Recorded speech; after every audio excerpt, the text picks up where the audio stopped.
Om Swastiastu, Namo Buddhaya, salam kebajikan, salam sejahtera bagi kita semua. Assalamualaikum warahmatullahi wabarakatuh. Pada video kali ini kita akan mempelajari tentang modul 1 dari praktikum menggambar teknik, yaitu eksplorasi garis.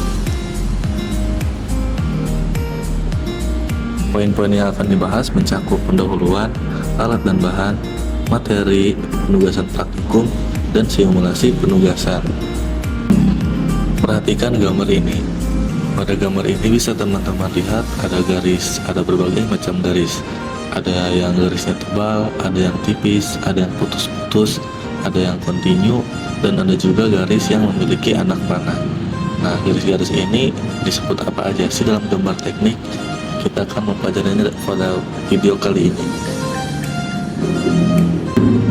Nah, sebelum masuk ke materi tentang garis, kita mengenal terlebih dahulu apa itu menggambar teknik. Jadi, menggambar teknik ini merupakan kegiatan membuat ilustrasi teknis yang menggambarkan bentuk, ukuran, serta detail suatu benda atau konstruksi. Gambar ini dibuat berdasarkan aturan dan standar tertentu yang telah disepakati. Biasanya standar yang dipakai di gambar teknik mengacu pada ISO, yaitu International Organization for Standardization. Nah, ISO ini lembaga internasional yang menetapkan pedoman standarisasi global. Selain ISO, ada juga DIN, NEN, JIS, dan juga SNI yang berasal dari Indonesia. Kemudian kita masuk ke pembahasan garis.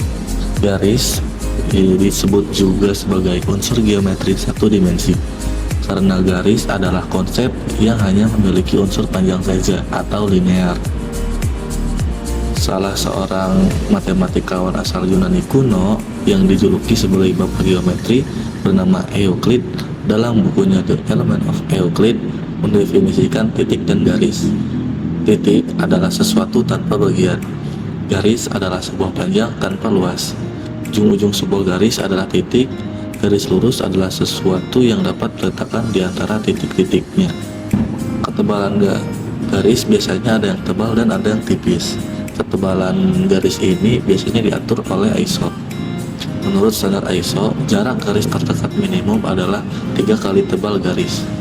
Perbandingan antara garis tebal dan garis tipis adalah 1:0,5. Nah, tujuan untuk dibedakan tebal tipisnya garis ini untuk supaya lebih mudah membedakan makna garis dalam gambar teknik. Nah, selanjutnya ada alat praktikum. Untuk mengerjakan penugasan praktikum modul 1, alat dan bahan yang digunakan antara lain yang pertama ada sketchbook berukuran A4 dan juga ATK.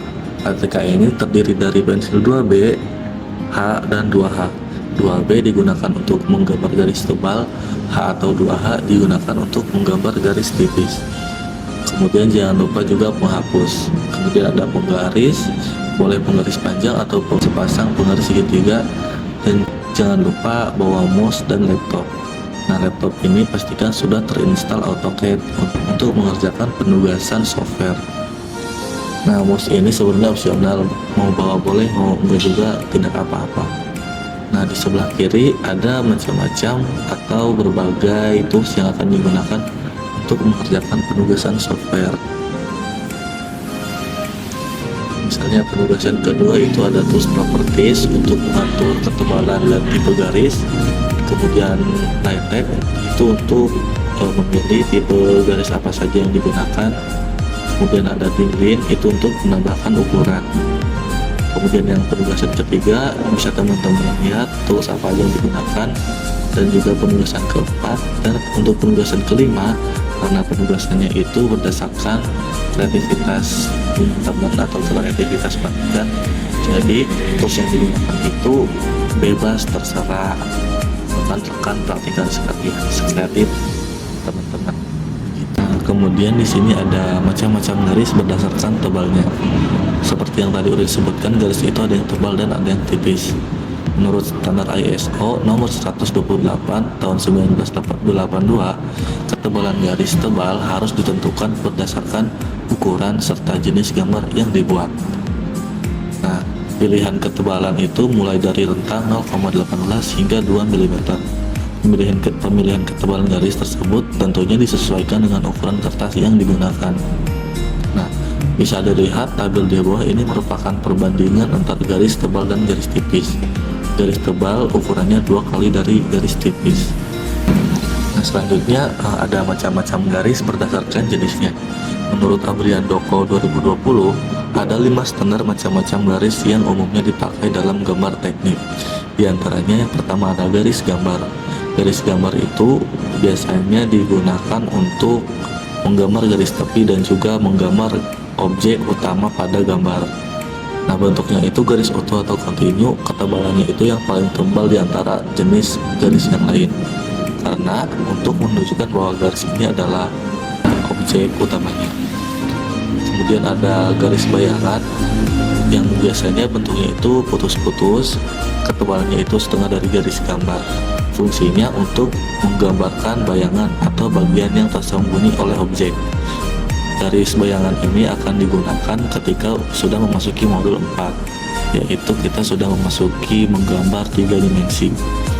Selanjutnya ada garis hati, ketebalannya setengah dari garis gambar. Bentuknya itu strip titik, fungsinya untuk menunjukkan sumbu atau pusat pada objek yang digambar. Biasanya digunakan ketika teman-teman menggambar lingkaran. Garis hati ini digambar vertikal dan horizontal, di mana itu tuh menunjukkan sumbu dari lingkaran tersebut. Kemudian ada garis ukuran, ketebalannya setengah dari garis gambar. Bentuknya kontinu dan biasanya ujungnya ada tanda panahnya. Fungsinya ini untuk menunjukkan ukuran atau dimensi objek gambar. Yang terakhir ada garis potong, ketebalannya setengah dari garis gambar. Bentuknya itu strip titik strip. Fungsinya untuk menunjukkan bidang potong pada objek. Selanjutnya di bawah ada materi tambahan tentang garis tegak lurus, garis jajar, dan perpotongan.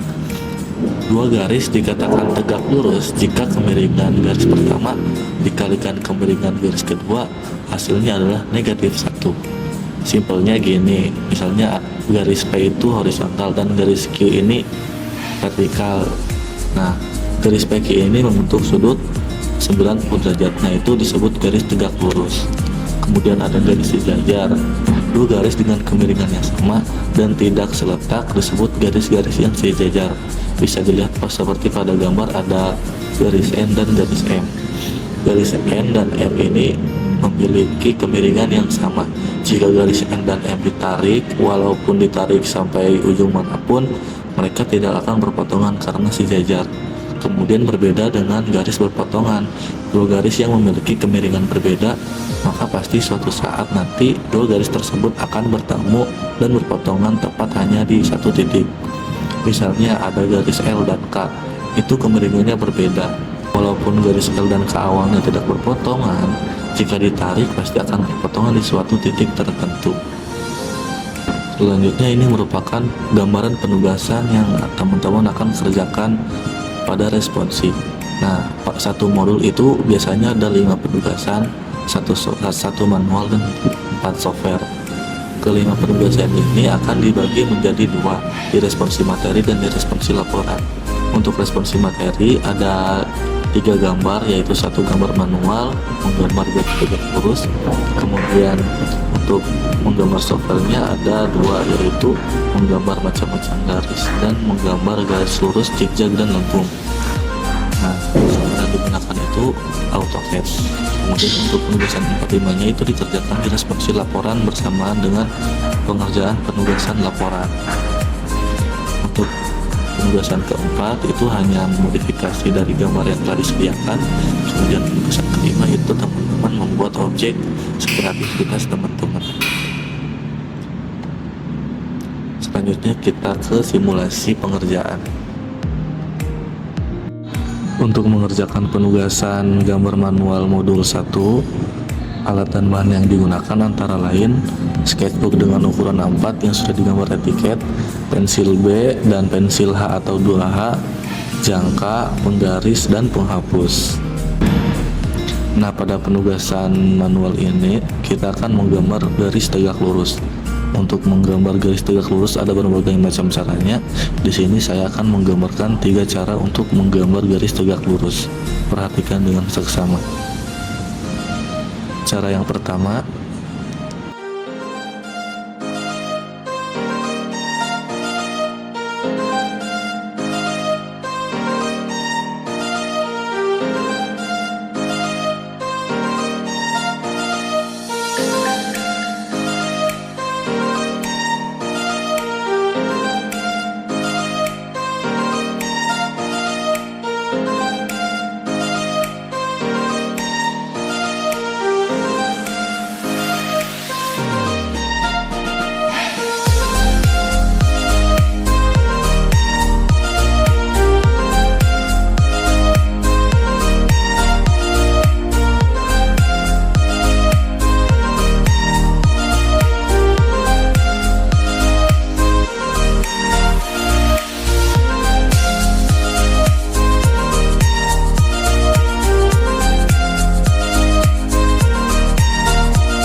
cara yang kedua,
cara yang ketiga,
Oke, selanjutnya kita akan menggambar penugasan software di modul 1. Untuk mengerjakan penugasan software ini, langkah pertama setting terlebih dahulu. Setting yang pertama yaitu units, klik UN, enter. Yang presisinya pilih yang 2 angka di belakang koma, ukurannya menggunakan milimeter, klik OK. Selanjutnya atur OSNet-nya, klik OS, enter. Pastikan semuanya sudah terselect all.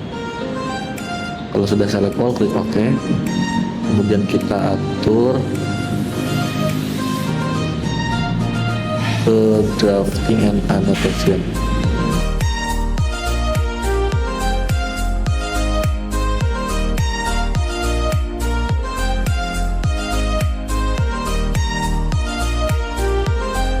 Kemudian kita pilih yang line type di atas, pilih yang order.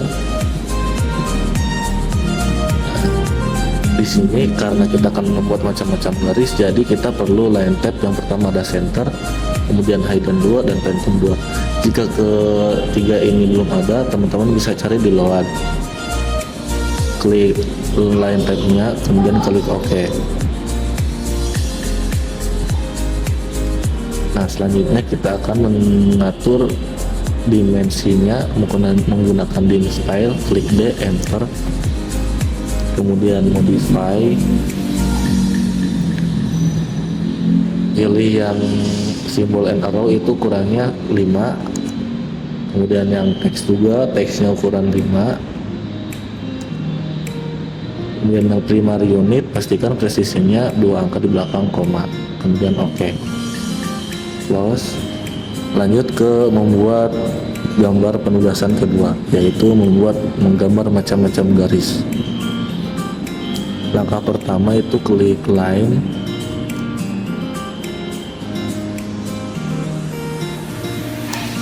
nah klik garisnya, kemudian klik properties, PR, enter. Nah di sini ada line type, line weight. Untuk line type karena garis gambar itu continue jadi by layer.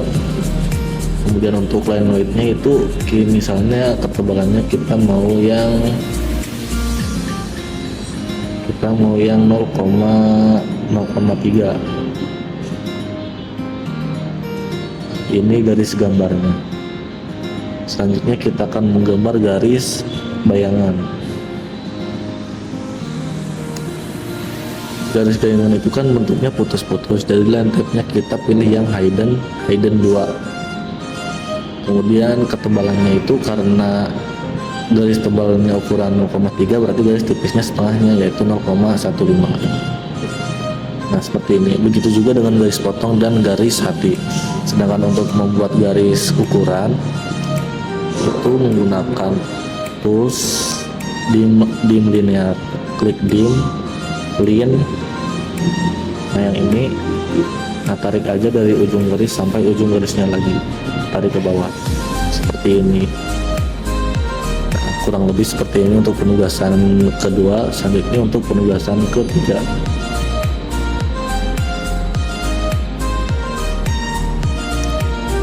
Untuk penugasan ketiga kita akan membuat berbagai macam garis di dalam kotak.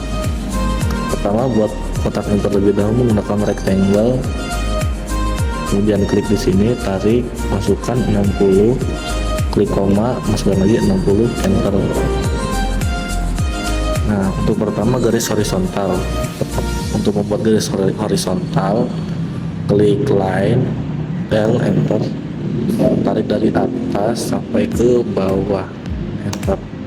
Nah, klik garisnya, kemudian klik copy, klik tools copy atau CO, enter.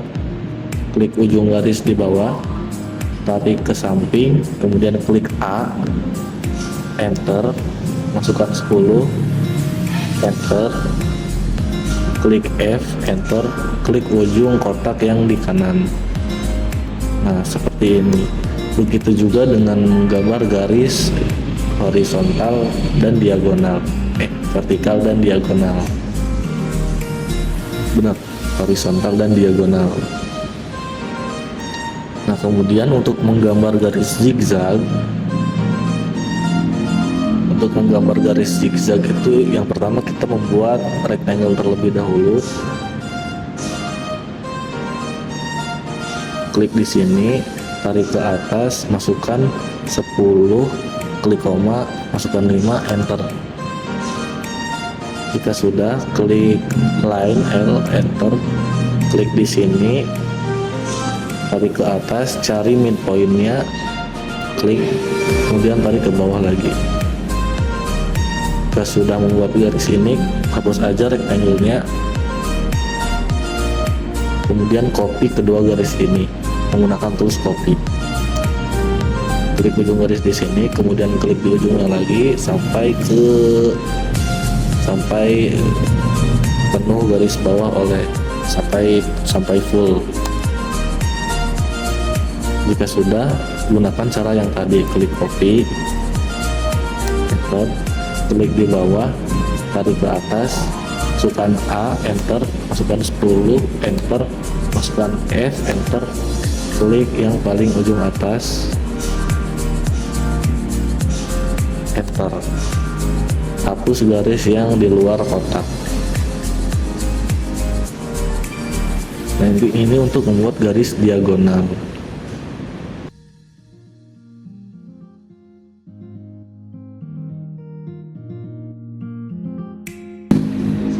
Selanjutnya untuk menggambar garis lengkung, langkah pertama yaitu buat garis bantu terlebih dahulu. Klik L, enter, klik cari midpoint kotak yang di bawah, klik tarik ke atas, masukkan 10, enter, enter lagi. Nah, garis ini di select, kemudian klik midpointnya yang di tengah, kemudian klik midpoint yang di tengah, tarik ke bawah, klik lagi, kemudian duplikat menggunakan copy, enter, pilih mana saja, kemudian tarik ke samping kiri, masukkan 15, kemudian ke kanan, masukkan 15. Nah, untuk membuat garis lengkungnya itu menggunakan spline, klik SPL, enter, klik dari sini ke atas garis yang pertama, kemudian ke bawah garis yang terakhir, kemudian klik di sini, enter, hapus saja garis bantu yang tadi buat. Nah, duplikat seperti cara yang tadi, menggunakan copy, klik di sini, masukkan A, enter, 10, enter, F, enter, klik di ujung atas, enter, kemudian hapus yang tidak digunakan menggunakan trim, klik TR. Nah, seperti ini. Jika sudah selesai, kita lanjut ke penugasan yang keempat. Untuk penugasan keempat itu kita hanya akan memodifikasi objek yang sudah dikasih. Nah, untuk memodifikasi diantaranya tools yang digunakan yaitu yang pertama fillet, itu untuk membuat busur atau menumpulkan sebuah sudut. Klik F, enter, kemudian klik R untuk radius, enter, masukkan jari-jarinya, misalnya saya ingin 30, enter, klik di sini, kemudian di sini. Nah, jadi selanjutnya ada center, klik CHA, enter, klik D untuk di stance, kemudian masukkan, misalnya saya ingin 30. Nah, kalau center itu masukkan dimensinya harus 2 kali, berarti klik lagi 30, enter, klik kedua buah garis, enter. Nah, kemudian ada circle, kita akan membuat circle. Nah, cari titik poin yang akan menjadi pusat lingkarannya, misalnya di sini, tarik, masukkan 15 seperti ini. Nah, kemudian kita tinggal menambah dimensi. Untuk menambah dimensi bisa kalian klik dari atas ini, ada linear, align, ada radius dan diameter. Nah, perbedaan dimensi radius dan diameter itu, radius digunakan untuk busur atau lingkaran yang kurang sempurna, sedangkan diameter itu digunakan pada lingkaran penuh. Nah, bisa juga menggunakan shortcut. Kalau di linear itu dim lin,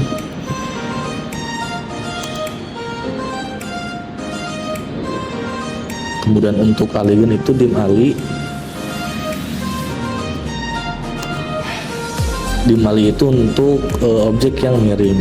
Perbedaan perbedaan dim lin sama dim ali ini, kalau dim ali itu pasti miring. Kalau kita menggunakan dim linear, terus kita masukkan titik-titiknya itu miring, misalnya kayak gini, itu akan tetap jadi linear seperti ini, 30 30. Nah, kemudian untuk membuat dimensi radius menggunakan dimrad. Nah, pilih browser yang akan diberi dimensi. Nah, untuk dimensi diameter dim dia. Nah, klik lingkarannya seperti ini. Nah, kurang lebih penugasan keempat itu seperti ini. Selanjutnya penugasan yang kelima itu, karena penugasan kelima ini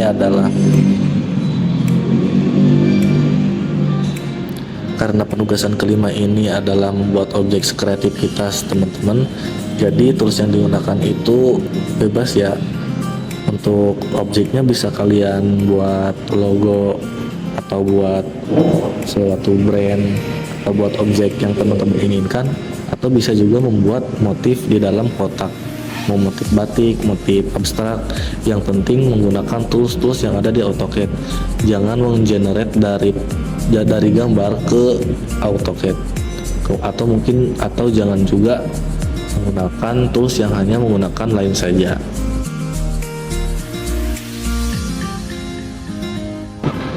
Nah, jika telah mengerjakan keempat penugasan software, teman-teman bisa ekspor ke PDF. Caranya itu, sebelum ekspor, teman-teman buka layout yang telah disediakan pada template. Nanti teman-teman akan dikasih template, kemudian mengerjakan pada template tersebut. Di template ada beberapa layout P2 sampai P5. Nah, di sini penugasan teman-teman otomatis akan masuk ke layoutnya masing-masing penugasan. Nah, di etiket ini pastikan informasi teman-teman udah diubah ya, mulai dari nama gambar, digambar oleh siapa. Untuk nama gambar itu sesuaikan dengan nama gambar yang telah ditentukan. Untuk digambar, isi dengan nama dan NPM, diperiksanya itu dengan nama abstrak, biasanya akan dikasih tahu di kelas. Kemudian ada skala, nomor gambar, dan lembar. Skala itu 1:1, nomor gambar itu tergantung penugasan keberapa, dan lembarnya itu satu modul itu ada berapa gambar. Nah, cara ekspor ke PDF-nya itu menggunakan tools batch plot. Klik batch plot. Nah, yang ini klik saja atau enter. Untuk mengenerate ke PDF, pastikan yang tersisa di sini hanya yang akan diekspor ke PDF. Di sini ada modelnya kita hapus saja. Nah, karena responsi materi itu hanya ada penugasan 2 dan 3, jadi nanti penugasan ketiga dan keempat dan kelimanya itu hapus saja. Tapi untuk diresponsi laporannya, teman-teman lanjutkan penugasan di template yang kemarin udah mengerjakan penugasan 2 dan 3. Nah, kemudian di responsi laporan tersebut teman-teman generate keempat penugasan tersebut. Jadi untuk di responsi materi hanya 2 tugas, di responsi laporan kumpulkan 4 tugas yang 2-nya itu telah dikerjakan di responsi materi. Jika semuanya telah sesuai sheet name-nya, jika semua sheet telah sesuai, pastikan publish to PDF. Kemudian lokasinya, misalnya saya ingin di download. Kalau udah dibentuk.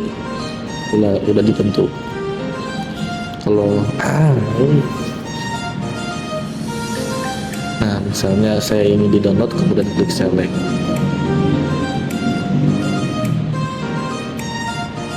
Klik OK. Kemudian klik publish. Di sini tentukan namanya, misalnya NPM-nya 123, kemudian namanya isi dengan nama kalian, kemudian modul berapa, gambar berapa, dan berapa. Jika sudah, klik select. Klik yes, klik close. Selanjutnya teman-teman ke lokasi yang tadi telah digunakan, tinggal tunggu file itu muncul. Biasanya kan memakan waktu agak lama, sekitar 1 atau 2 menit. Jadi pastikan teman-teman setelah menyelesaikan tugas ini kurang dari 10 menit dari deadline pengumpulan.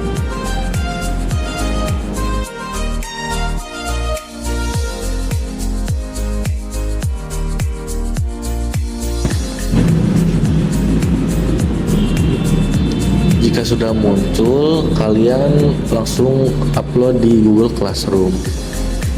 Selesai.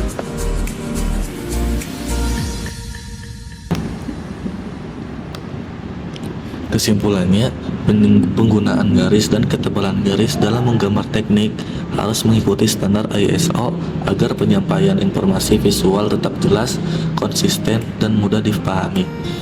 Jika diperlukan penggunaan garis khusus di luar standar umum, maka aturan atau konvensinya harus dijelaskan secara jelas pada gambar atau standar yang berlaku.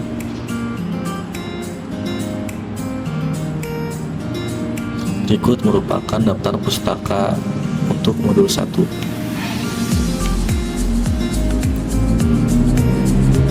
Untuk prosedur pengerjaan, waktu pengerjaan akan diberi waktu selama 55 menit dan 5 menit pengumpulan dikerjakan secara manual menggunakan AutoCAD lalu dikumpulkan dalam PDF.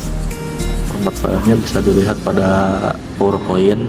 Nah, di samping kanan merupakan macam-macam penugasan individu yang akan dikerjakan pada responsi.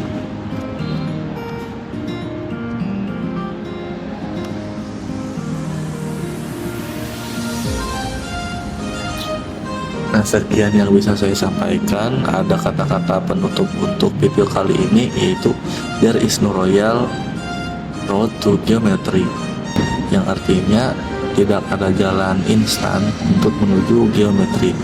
Ini mengartikan bahwa tidak ada jalan yang instan untuk menuju ke kesuksesan. Pasti ada sebuah perjuangan di balik kesuksesan yang telah diraih.